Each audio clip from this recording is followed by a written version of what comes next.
JBN, we keep you informed. I am Michelle Jones, and in the news, prosecutors and investigators bungled London gang trial.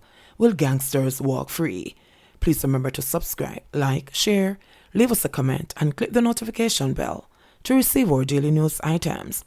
While lambasting prosecutors for their persistent failure to provide supporting evidence in the London gang trial, Chief Justice Brian Sykes also accused the police of taking too many shortcuts in the high-profile case.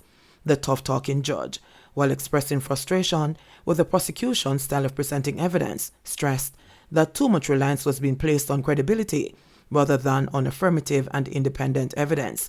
We must move away from talking about it's a matter of credibility. Everything is about credibility, he said. We must move away from this kind of nonsense. This is the 21st century, and it's not a lack of technology. It's not a lack of resources. It's not a lack of opportunity. The technology is available. Why not use it? The judge asked. Justice Sykes unloaded his frustration after a prosecutor, responding to a no-case submission for a defendant, Jason Brown, otherwise called Citypuss, noted that the police witness, who had pointed him out in court, had misidentified his voice on one of the 3 recordings. The judge queried why the voice notes had not been submitted for this trial but for another case. Sykes was not pleased with that response.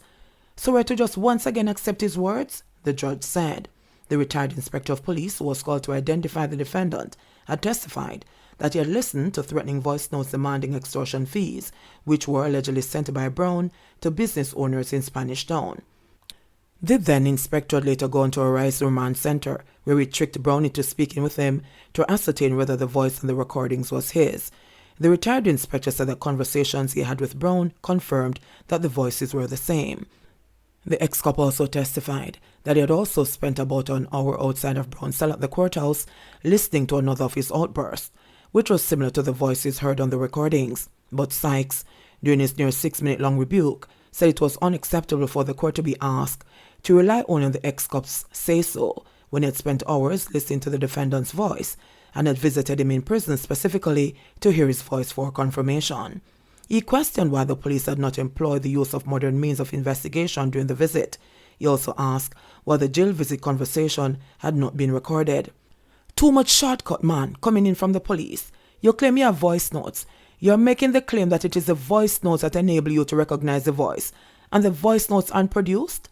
So we're just supposed to accept it on the face? That is not sufficient in the modern world, he added. Furthermore, he said the Crown, in seeking to discharge its burden of proof, must put its best evidence before the court. The judge said it was amazing that a former director of public prosecutions had lamented the absence of the use of technology to support evidence gathering when he was demitting office more than 2 decades ago, but the concern remains an issue even now.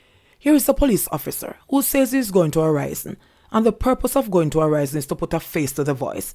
This is not an accidental meeting, and we must just trust his memory and recollection.